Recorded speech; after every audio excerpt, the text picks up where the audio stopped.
Why take one vacation with the family when you could take all of them? With Royal Caribbean, you don't just go to the beach. You visit a private island and race down the tallest water slide in North America.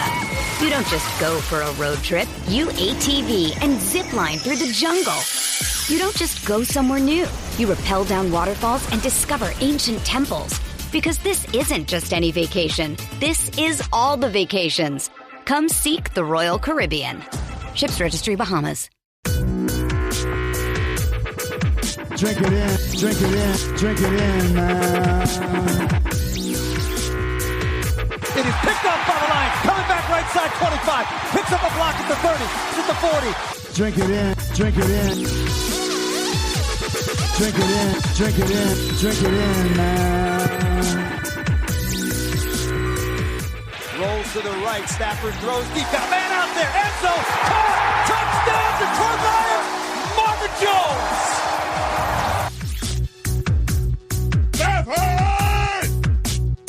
Drink it in, drink it in. Touchdown, Detroit Lions! Cornbread!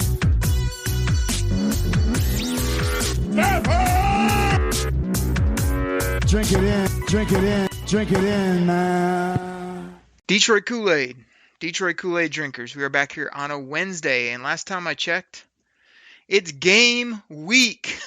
We have NFL football this Sunday. We've been through this crazy offseason, crazy in more ways than one.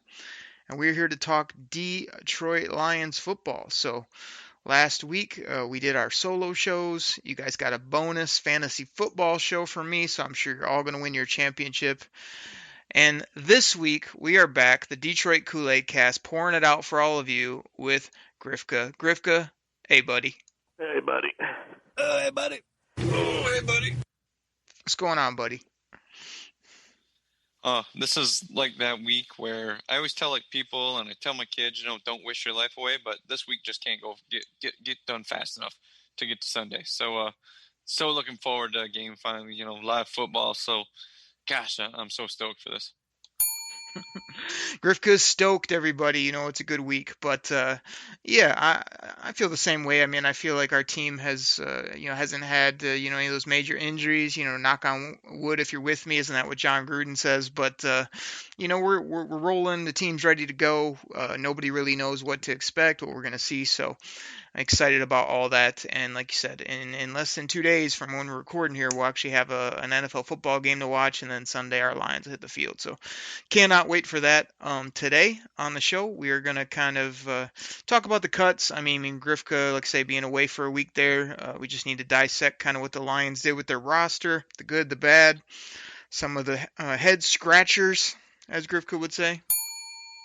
But we'll do that. We want to talk about Adrian Peterson.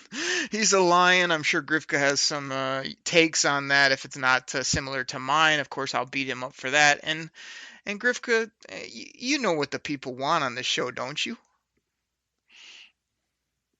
They want to drink it in. They want to have the cornbread.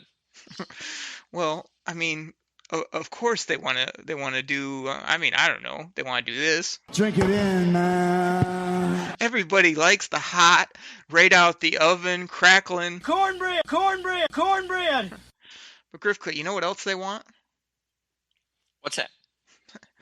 They want me to light you up like a Christmas tree about the Taylor Decker contract. I know you tried to, in your words, poo-poo it and, duck around the topic. A couple people called you out on Twitter and, I don't know, I didn't want to just say what I feel. I didn't want to just do the same old runaround. Well, you know what, Grifka? We're going to do that today because we all know what you think. The problem is we know why you think it.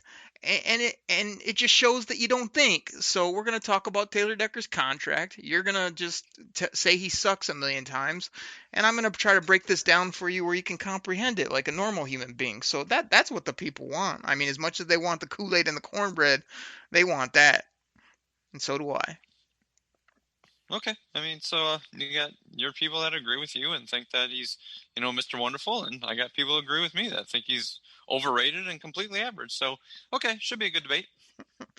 Yeah, just boil it down to nothing. Grifka, here's where we're gonna start with this thing. I saw one of your comments was just, oh, great, we have a below average left tackle for a bit longer. So this is why you drive me nuts on this show because there's so much more to it than that. When you look at the dollar amount, you look at this guy's age, you look at like his per year, portion of this contract compared to other left tackles in the National Football League. I mean, it boils down to so much more rather than you think he's below average, as you call him. I mean, I'm sorry he's not going to have a statue outside the stadium, so you can't give him any credit. But Taylor Decker Grifka is 27 years old right now. His contract was basically a 4-year deal for 60 mil, so that breaks down on average to somewhere around 15 if my math is correct, which I know you're the intellectual superior you think on the show, but that seems to be about his average. I'm looking at his deal here on Spot Track. I mean, the guy has barely an $8 million cap hit here this year.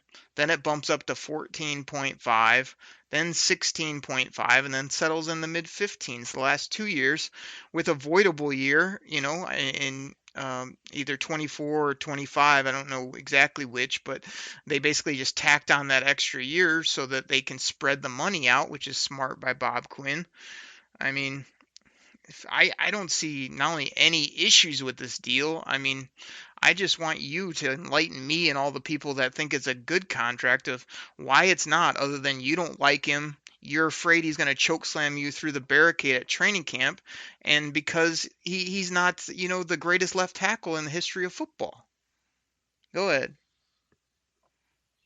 So, based on the way you explain other contracts, what you're looking for, and I bring about like Kenny Golladay. You said he's probably like your 12 to 15th best wide receiver, so you'd want to pay him 12 to 15th best. So that's pretty much what you're saying right here, is that since he's average, he's getting average money. You're okay with that then. So you're fine with just an average left tackle is all I'm saying. It's like you could upgrade, you could get better, but you're okay with that, and you're fine with it just having somebody just be average. And you're right. You rip on me for saying that, oh yeah, he's not Jackie Slater, he's Anthony Munoz, anybody like that, but he's just completely average. There's nothing special about him. He doesn't stand out. So if you're gonna live with that because you like his contract, fine. But that's just it. You're the type of guy who likes to pay guys. You don't want to overpay guys. You don't want to bring in like real great talent. So you rather live with your mediocre talent, give them a decent contract because you think if you spread all that money out throughout the whole team, you just have a bunch of average players with average contracts, and that way you have an average team. So that's fine. And if they want a little more, if their agent thinks they can get them a little more, you'll just let them walk and you'll just draft somebody else. So that's pretty much how I feel about it. He's not great, and you can throw PFF at me. He's ranked in 12 or whatever. It's like, okay, so he's not top 10. Okay, that's at middle of the road. He's average, like I continue to say, and he's average, and I think he's a little below average. But you want to talk about how he's like could be above average, which even PFF doesn't rate him above average. So it's like you can throw your average numbers out there. He's average. All right, we heard you multiple times there. Before I just destroy you again, what's your grand plan for getting us an amazing all-world top 3 left tackle that's going to help this current football team? I can't wait to hear this. Are you going to draft one? Are you going to pluck one out of the sky? Are you going to go trade for the best left tackle in football? I mean, how are you going to get this dominant top-level football player that you just think is going to be amazing and so much better than what we currently have? I mean, I can't wait to hear this. Well, like if there's one sitting there in the draft, you would go draft one. And they're going to be miles better than Decker day one, right? Protect Matt Stafford next year. Well, you're always more than willing to put a little time in there, when any other position, but for some odd reason you have this hard on for Taylor Decker that you just can't look past. Like, he's only okay, dude. Face it, he's only okay. It's just, and that's the biggest thing. It's like, like I've said, if Joe Thomas is sitting there in the draft, you go take Joe Thomas. Yeah, you're not going to go get one of those guys now that are already currently on a team, because those guys are already signed to long-term deals and they're not going anywhere because their teams realize they're great. So they're not going anywhere. So yeah, you may have to go get one that's been, thrown the, the franchise tag a couple times, and they can't do that anymore because it's in the players can't, the contract with the players that you can only get franchise tags so many times. So they can't do like Seattle did to Walter Jones for year after year after year. Wait, do you remember Walter Jones? Probably not. But Seattle did that to him year after year. They just gave him the franchise tag every year, for probably 6-7 years in a row. So teams can't do that any longer. So yeah, maybe you go sign one for a little extra money there, but you probably won't like that because it'll cost the team a little more money. So you wouldn't like that. So you would be totally against that. Or yeah, if one's available, one's unhappy, maybe you go get rid of some of your precious draft picks and you go trade for one that way. So yeah, the first way would be to maybe if the guy's sitting out there in the draft, you go draft one. Because where the Lions have been drafting the last few years, there possibly could have one sitting there. So it's a distinct possibility. So yeah, that would make some sense. So.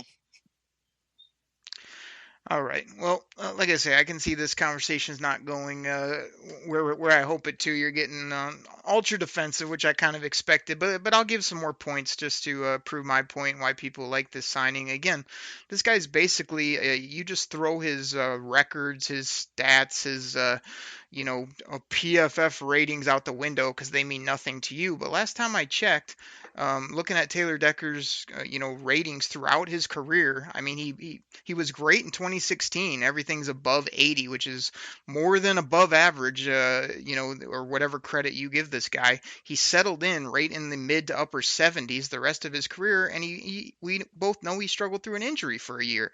So I mean, and that's him playing at the early part of his career while he's learning the position, learning the NFL game. You go back to his age. Dude's 27. He's going to be 28, 29, 30, 31 in this contract. This isn't a upper mid-level aged guy that we're paying $15 million to. There's also a thing, Griff, called a premium position, which the left tackle is. So even for average, below average, wherever you want to classify this guy, $15 million is like the bottom 10 now. In probably 2 years, it's going to be 15 or less as far as dollars and cents go. And this guy, the thing that we always argue about is you just think, again, after his first year, you said, I think that was when we had first kind of started the show where we were talking about Taylor Decker. Oh, I think we got ourselves a left tackle.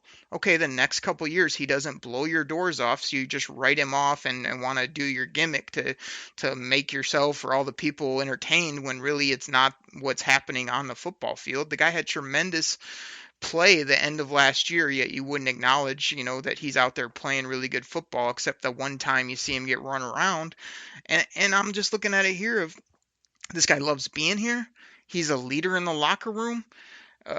There's all these intangibles that go into this. And even if he didn't have some of those intangibles, I'd be sitting here on the same podcast saying, if you're telling me I can get a left tackle till 2023, 2024, anywhere in that range, and never really approach more than $15 million, knowing that Laramie Tunsil and some of these other guys that are not world beaters are getting 20 to 22, probably going to be 25 before you blink your eye, the way people are getting paid in the National Football League, then yeah, I just think it makes so much sense on so many levels, and I'm not expecting the guy to be just a fortress of solitude. I live with his mistakes, his false starts. I mean, I'm looking at his other stats here. I mean, the guy only gave up, sacks allowed. I mean, the guy's at less than a handful every year. I'm sorry he can't be perfect. I'm sorry it's not a goose egg. He's middle of the road in regards to penalties. He's not, top 5 or 10 in penalties. He's 15 or 20. And the guy's out there every snap when he's healthy. This isn't an injury-prone guy either, which I know is your other go-to gimmick on the show. This guy's not out all the time. He had one severe shoulder injury, and that's it. And he started at left tackle from day one. So there's some stuff to chew on other than, well, I think he's not that great. Bell. Oh, he gets beat from time to time. Bell. Oh, he's average in your opinion, not in people that watch every snap of every game. So again, when I was on Twitter, I saw tons of people that understand this from a dollars and cents and age. play. I didn't see anybody online saying, "Oh, we just got the greatest tackle in football." But they put their thinking cap on and said, "We got a good left tackle that likes Detroit, that is a leader in the locker room. He's respected, and he's at the prime of his career in regards to age and the ability to play the position." So yeah, I support the move. I'm I know you want to pigeonhole me and say, "Oh, I'm putting Taylor Decker in the Hall of Fame. I have this big, ridiculous appreciation for him." I just continue to come at you because there's so many lesser tackles you could have, and the few better tackles you could have are either a pipe dream or going to cost you $7, $8, $10 million more. And that goes to my joke on you. There's not an endless budget, so this is a great deal for the Lions. Taylor Decker gets a lot more money, and away we go. And I'm sure on the show, when he has a false start, you'll let me know. I'm sure when a top end defensive end gets the better of him, you'll bring it up. And I'll continue just to say that when I look at the grand scheme of things, when I look at the big picture, Taylor Decker at $14 to $15 million over a 4-year span so we can address other positions in regards to money, draft picks, and all the such is a great move for the Detroit Lions football team. All right, I'm done. So You he's can Jeff rebuttal Backus. if you'd like. He's Jeff Backus. Everything you mentioned about him, being like average play out there all the time, get beat every once in a while. It's funny because on one of your other podcasts, Logan said the same thing. You didn't beat him up over that. I mean, I remember listening to that on your Believe in Lions podcast, and he mentioned that. And I almost like laughed to myself because anytime I mention that, you make a run at me. But he said the same thing. I mean, even he saw it. Even he sees it. But for some odd reason, when I mention it, you think it's kind of funny. He's just an average tackle. Okay, yeah, money wise, you're not paying him a whole lot. You can use the money someplace else. I got it. But he's average. He's not that great. And sorry if I want great players on the Lions. I mean, excuse me. I mean, I'm sure I'm the only Detroit Lions fan that wants great players on the Lions. Okay. All right. Well, like I say, you can hold me to something I said to Logan. I know Logan doesn't love Taylor Decker, but if you talk to him too, he'll say exactly what I said. Hey, you can go look at his Twitter. For $15 million, he supports the move. You think he's a better player than you think he is, but is he putting him in a gold jacket? No. And when I let him get away with crap, it's because he doesn't come on a show with me every week where we beat each other up. That's part of what we do on the show, Grifka, and I like beating you up, and you like saying the same things over and over again. That's why I got the bell. That's why we do what we do. So you fulfilled your part. You called him Jeff Backus. You said he's not that great. You said he's less than average. You say that you could just pull another tackle off the draft and start him from day one, and he'd be in Canton. I mean, I could have done your take for you. It's the same old deal where I was hoping you'd actually look at this contract when it came down to being signed and say, okay, I don't love Taylor Decker, but that's actually a good contract for left tackle. Oh, hey, here's a thought. Maybe Taylor Decker can get better, Grifka. You ever think of that? You ever think that maybe, I know you want to say, oh, he is what he is. I know I've seen enough after 3 years. Well, last time I looked, a guy at 27 years old that's been in the league 3 or 4 years, heading into year 5, can get better at the game of football and could be a better player. And that's what a projection is called, when you project them to possibly continue to grow in their role instead of think he's going to be a sieve his whole career, which he's never been. He's never been. You've just held him up of, oh, he's gonna kill our team, or oh, he's just not perfect. I mean, I'm gonna just ride this into the ground. I mean, continue to do it if you'd like, but I mean, like I said, I knew what you were gonna say. I knew how you're gonna say it. The people wanted to hear it, and they also wanted to hear me run you down about it because it's the same old 3 things you say every time about this player and other players. I want good players. Oh, congratulations, Grifka. Nobody else does. The problem is you just want to pay them anything they want. You think you can just go with the top 5 and take a draft pick and you're going to hit on 100% of those draft picks, and that's not reality. So I'm just giving you not only that reality check, but trying to have fun on the show and just tell you that this is the reason we have the bells, we have what we have, is because you do what you do, and so do I. So it is what it is, man. I'm happy with this move. All the people out there knew you wouldn't be for the exact reasons you stated. You got anything else, or can we move on? Yeah, you think they got him at a good price because the Lions realize he's not that great and they can pay him a little less? Grifka, I don't care what the reasoning is. I know that we got a left tackle that's, in my opinion, and the opinion of others that aren't you and some of the people that just think everything is the worst thing ever. They got a tremendous, like, I'm downplaying it. Grifka, we're going to be in 2 years, 3 years looking at this going, can you believe Taylor Decker's only making $14 million at left tackle? And we got all these other studs at all these other positions? Like, that's what's really going to happen. I mean, I know we don't have to rewind the clock about Stafford and some of these other guys. I mean, Stafford isn't a world beater either, but everybody loves his contract now because he's above average. He's a good quarterback, and the price is right. And he's a good guy and all the other factors that come into play. So I don't care what the reasoning is, and I'm pretty sure Taylor Decker said, well, I'm not that great. I guess I'll just take $15 million. I don't think that's his mindset either. So I don't care. You're right. That was probably his agent's mindset saying, this is where you're at. And this is what they're going to, this is how good you are compared to other people. Because that's what agents do. Well, like I said, last time I looked, 15 million's, top 8, top 10 right now. So, I mean, if you're telling me we're getting a top 8, top 10 tackle just based on price, if you want to go that route, then, that is what it is. And like I said, I think that number is only going to move down. And if he's a upper third tackle, I'm fine with it. The problem is you think that's mediocrity. That's me settling. And that's me realizing that we have 52 other players on the field that actually need money, need opportunities, and need, to complete a football team. So, I just can't understand why you go to this. Oh, I want the best of the best. Okay. So does everybody else. Right, we just realize we can't have it at every spot on offense and defense. Premium position. So wouldn't you want to try to get the best player you can there? I mean, that's the biggest thing. You just called it a premium position. So yeah, everybody's trying to get that. And so, and you're right. Agents are going to look at that also. It's like, yeah, you're not good enough to set the market.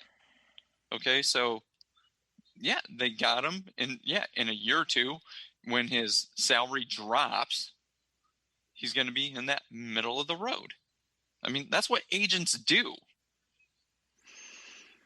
Okay, so to finish this out, because we could do this for about another hour, but let me ask you this, because like I said, I often call you negative, I call you Eeyore on the show, because your whole argument seems to be, right now, he's not living up to your standard.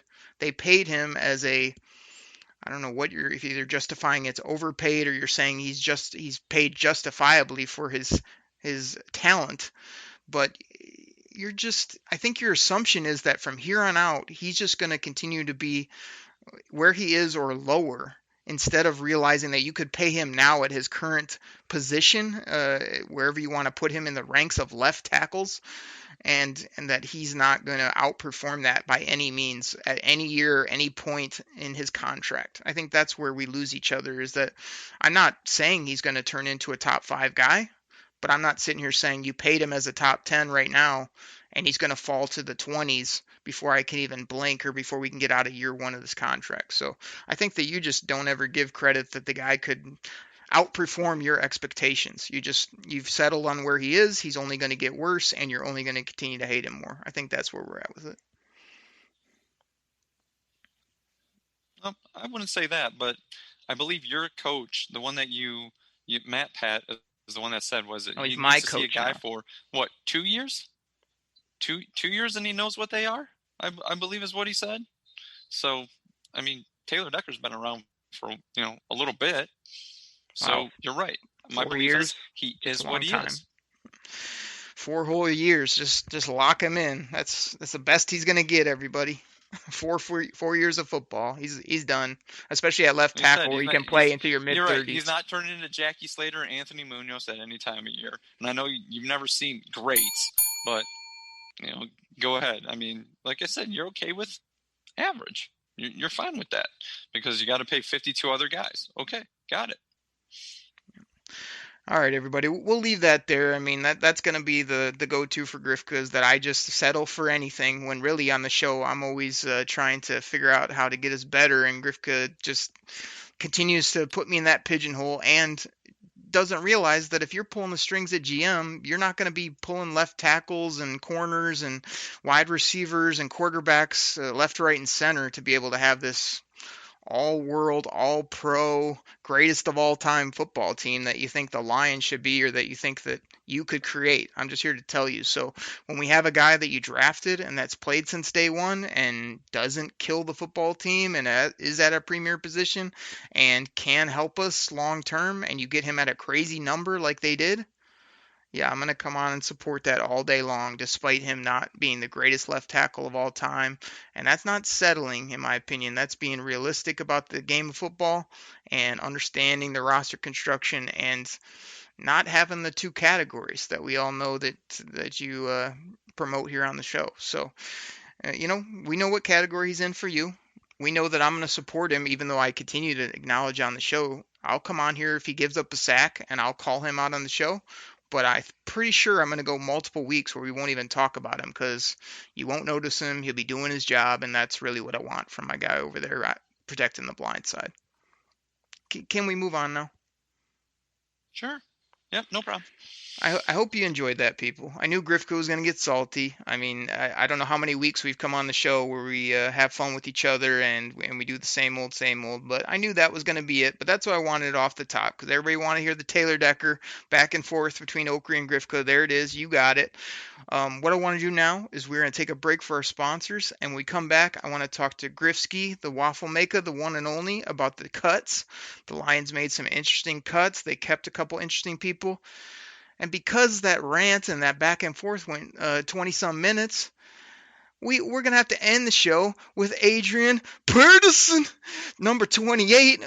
He is going into the Hall of Fame. I can't wait to hear what Griff has to say about this. You might be surprised what I have to say, and you might not be. You got to come back after the break. We'll talk all about it. Everybody, listen to our sponsors. We'll be right back.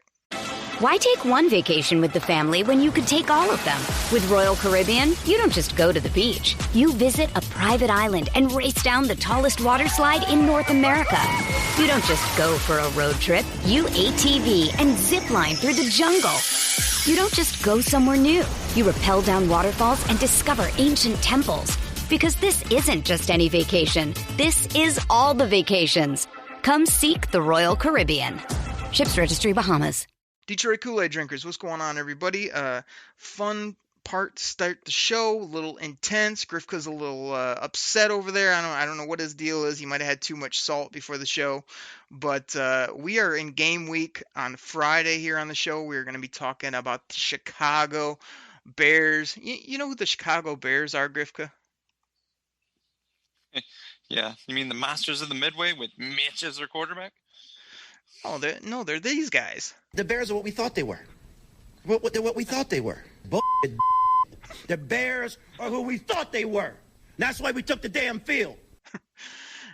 Grifka, we're going to crown their ass on Friday, but right now we got to talk about cuts. So, I mean, I'll just throw it to you. Any big roster moves that jumped out to you? Anything that's got you all upset? I don't know, like the great signing of Taylor Decker for the next 4 or 5 years. What do you think? What did you think about the roster moves made by Bob Quinn?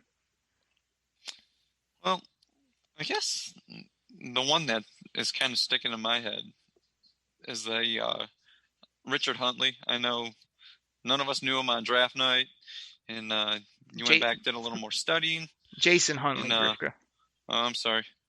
I wanted you to correct me again. I was missing that from the first segment. So and all of a sudden, like, there was that whole thing, like, oh, the Lions were just downplaying, how he was having at camp, and they were putting the stuff out there that said he wasn't having a great camp, and they were in hopes of bringing him back for the practice squad, but Philadelphia picked up on it and signed him. So I'm reading all this stuff like on Twitter and on Facebook that Lions people are 24/7 like acting, yeah, and people are exactly that. All these fans are like acting like they just cut Barry Sanders and like this guy's going to do some damage, and all I could think to that was just like, I mean, I don't think we can really miss him because we never really had him. We never really saw him play, and I know his highlights were cool and all, but I mean, the coaches had to have seen something. I mean, if he was that good, they would. I think they would have made the roster. I mean, like you said, you bag on me for my boy Ty Johnson, and I'm sure Ty Johnson's been around a year, but I mean, if it was better than Ty Johnson, they would have just cut Ty Johnson and tried to get him on the practice squad. So I don't think Huntley had that great at camp. So I can't envision the Lions just putting all this misinformation out there and hope that no other team was going to like say, well, if the Lions think he's crap, he must be crap, and then they get him to the practice squad. So I don't think that happened. I don't think we really lost anything here. Oh, Grifka, this is the second segment here where you got me all upset, starting with Jason Huntley. So first of all, you said they're putting out all this misinformation that he's not having a good camp. This must be Lions 24/7 garbage, because all I read was from all the beat reporters. All they had to say were glowing things pretty much about Jason Huntley. Like, he's at the scrimmage ripping off 15, 20-yard runs. He's catching the football. They're saying he's got crazy juice. Like, there was crazy buzz coming about how good he was. So the fact that he got cut surprised me, because I didn't like the draft pick when it happened. But of course, like, I'm hearing all this stuff. I'm thinking, yeah, I'm not putting him as like our third, running back in the rotation, but I think he's got some crazy ability to catch the football. He can be an electric talent. Then they go and cut him, which I put out on Twitter right away. If they cut him and somebody picks him up, that's an absolutely wasted pick by Bob Quinn. 5th round pick. Yeah, lower 5th round, but still. 5th round. I think I named off 3 or 4 players. Peoples, Jones, Adeji, the left, project left tackle. Muti was an interior guy I liked. The kid from Michigan, the interior player, was still there. Bradley Anai was still there after they took Jason Huntley. All guys I would have rather had on the football team. So, there was great buzz coming out about him. They cut him, probably trying to sneak him on the practice squad.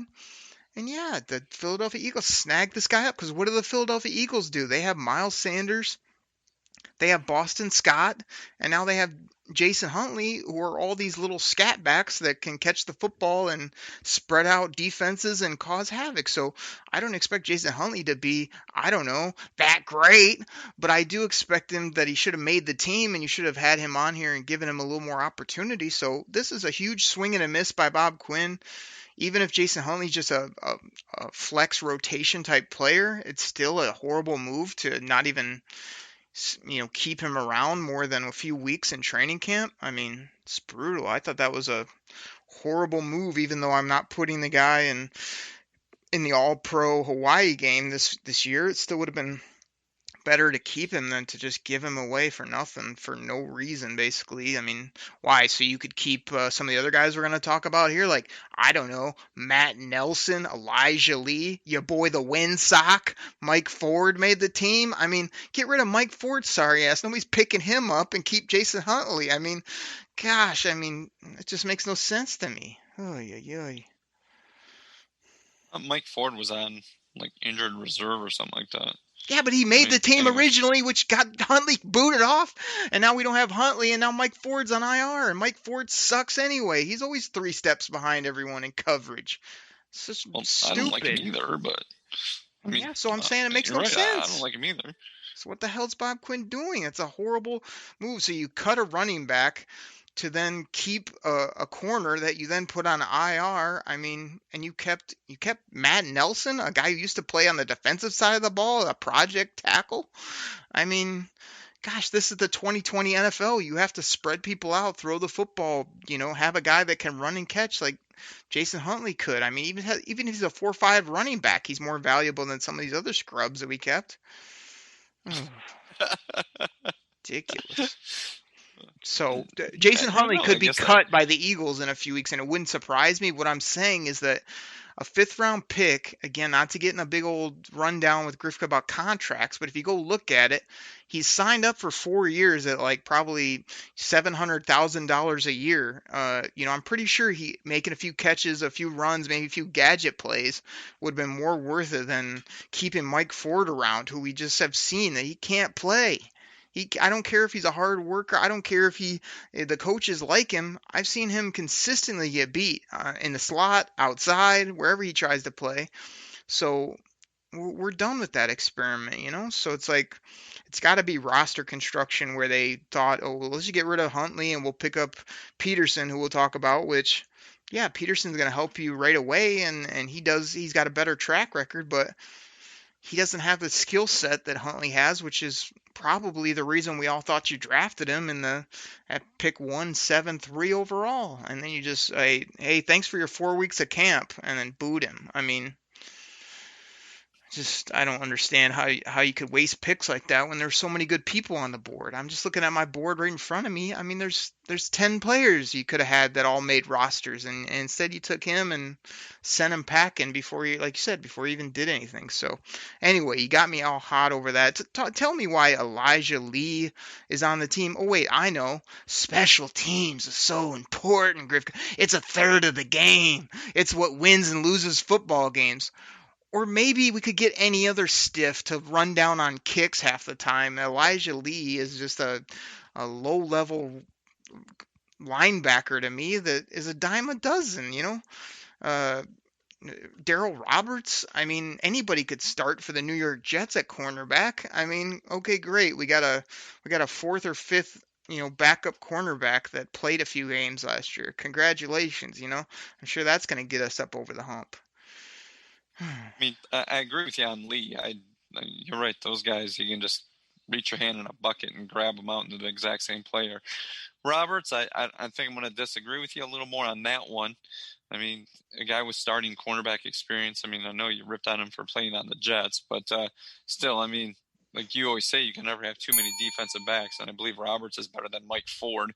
So I don't have a problem. I don't have that much of a problem with that one, over keeping your boy Huntley. So I don't really have an issue with that one. All right. Well, like I say, those were the main surprising, everybody kind of knew CJ Moore was going to make the team. Why, Grifka? Because the new special teams coach loves him. I mean, he runs down on kicks really hard. He tries real hard.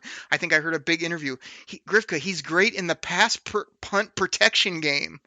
Oh, great. I understand you need gunners. I understand you have to put people out on the field for special teams that aren't your starters, but the amount of importance that gets put into this, or people I hear these beat reporters and people talk about this all day like it's splitting the atom, and I'm like, it's special teams, man. Most kicks go through the end zone now, and then punts you got to cover 6 punts a game maybe, on an average week. I mean, I'm pretty sure I can get by with mid-level special teams and add more talent at the skilled positions or at the premier positions than keep some of these gunners and punt protectors around that just get all this praise. I don't know.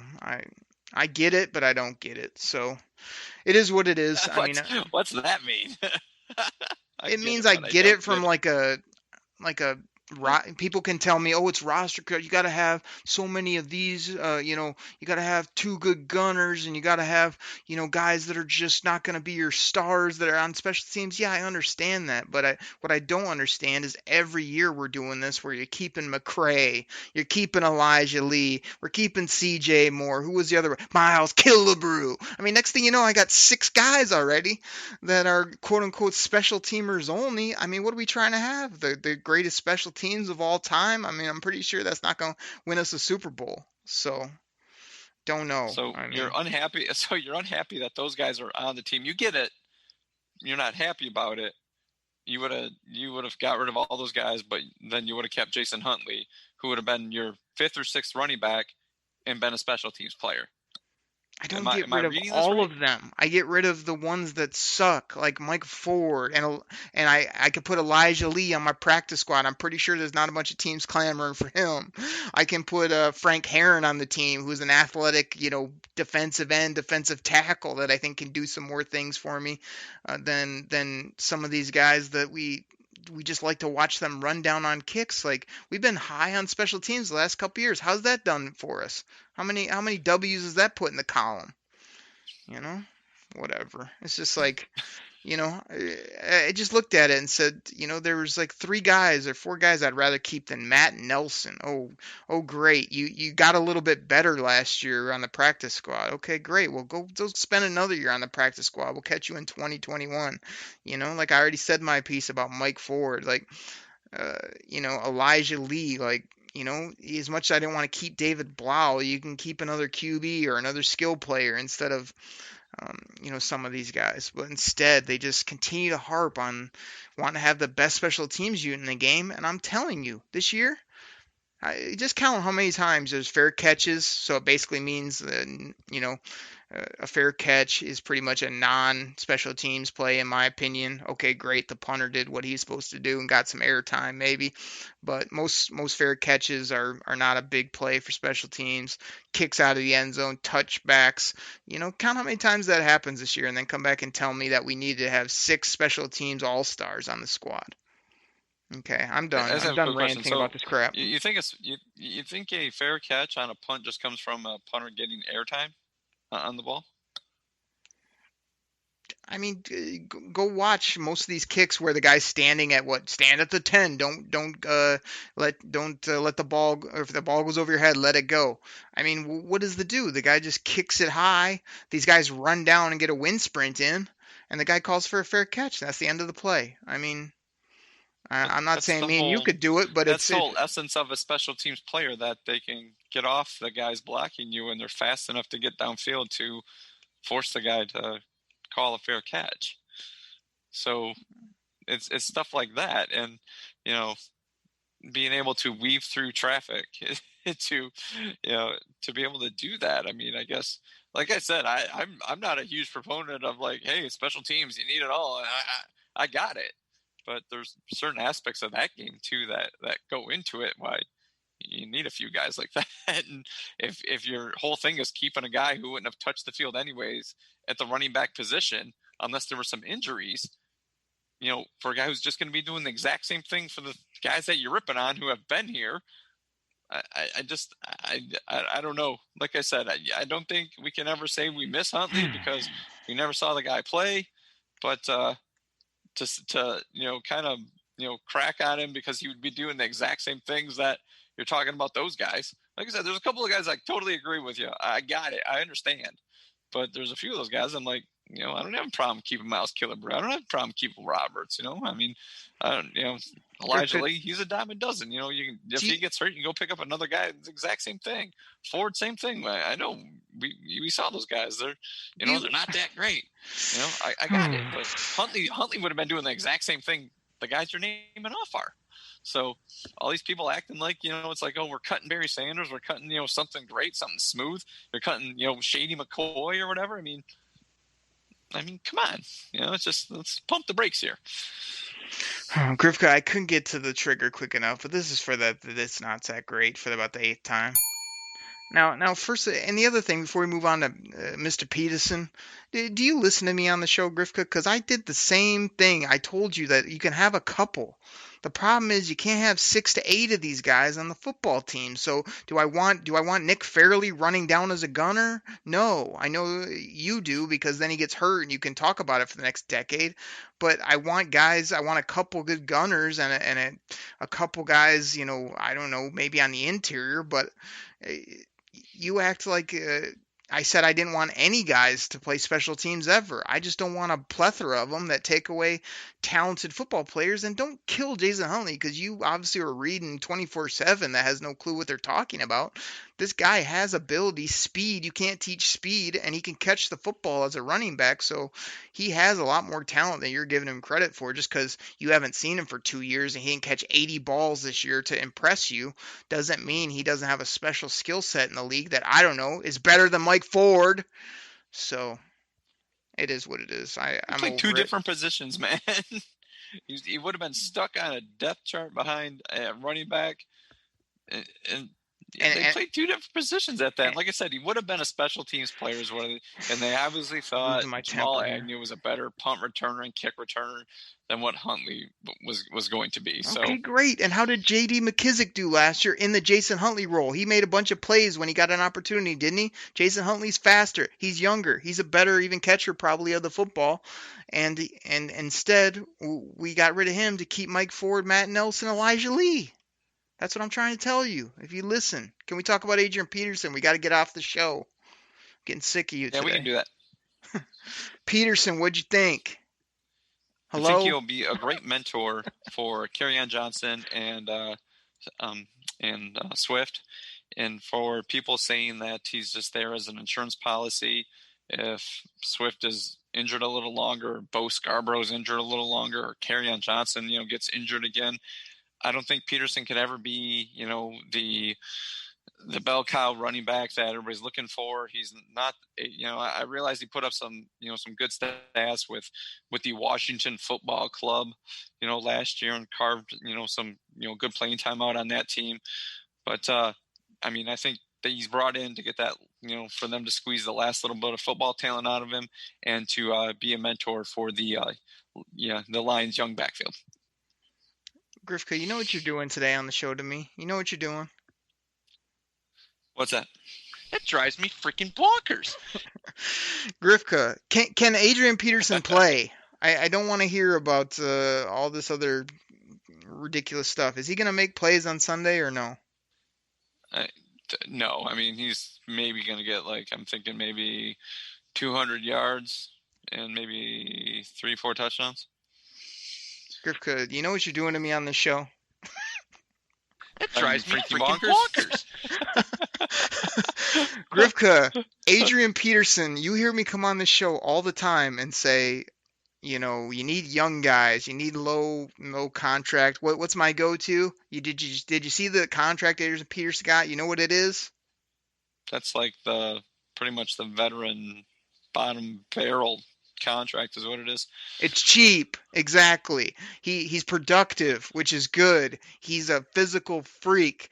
Adrian Peterson is going to make plays for this football team. Now, I want to unleash DeAndre Swift, but if he's got a little dinged up, I heard your little rant where you're just, if he doesn't play for a few weeks, no problem. I hope they just unleash DeAndre Swift these first couple weeks and he comes out the woodwork making plays. But if he doesn't, you put Peterson and Carry-On back there. I'm not afraid to hand Adrian Peterson the ball 10, 12 times here this Sunday and watch him plow over some people, maybe get in the end zone. It's a cheap contract. It's a vet that is one of the greatest of all time. It's a guy that has played in this scheme. It's a guy that is motivated. Said he wanted to play 3-4 more seasons. He's 35 years old. That shows me that he's not looking to just hang it up or come to Detroit for a cup of coffee because nobody else wanted him. He also probably wants to beat up the Vikings and other teams in this division. I think this is a great signing. He isn't going to get 200 yards, Grifsky. I wouldn't be surprised if he doesn't come in that 500 type range with more touchdowns than you would expect, because I don't know why this guy isn't going to be able to get in the end zone based on what I've seen the last couple of years. I'm putting him in around the goal line much more so than Carry-On, who's been loose with the football, and this just lets DeAndre Swift be DeAndre Swift, which is catch the ball, be out there in situations. So that mentor mumbo jumbo that you said that, I don't know, did this. That drives me freaking bonkers. Yeah, okay, he's a good vet. He's a good guy. He's a godly man. He's a great guy off the field. But I think he's going to come in here and make plays, and that's what I want to see. Play well on Sunday, move the chains, score touchdowns, and just be a beast in the uniform. I can't wait to see him in the number 28. And those three guys, plus your boy Ty Johnson. Now that can get you by in an NFL season. Carry-On and Swift was still cutting it close, especially if they're injured. But you add Adrian Peterson, then you still have that wild card of Ty Johnson, who to me is a piece of crap right now, but I see that he could have speed and size and ability, but I'd like to see him make a run or two that was actually over, 3 yards before I give him some credit that he's a good number 3-4 running back in the NFL. So I love Adrian Peterson here in Detroit. I can't wait to see him in the uniform. I think he's going to surprise, you and a bunch of other people. And often I would just throw this out the window as a 35-year-old washed-up running back that's coming to Detroit, as Griff could say, he's just coming for a contract because nobody else wants him.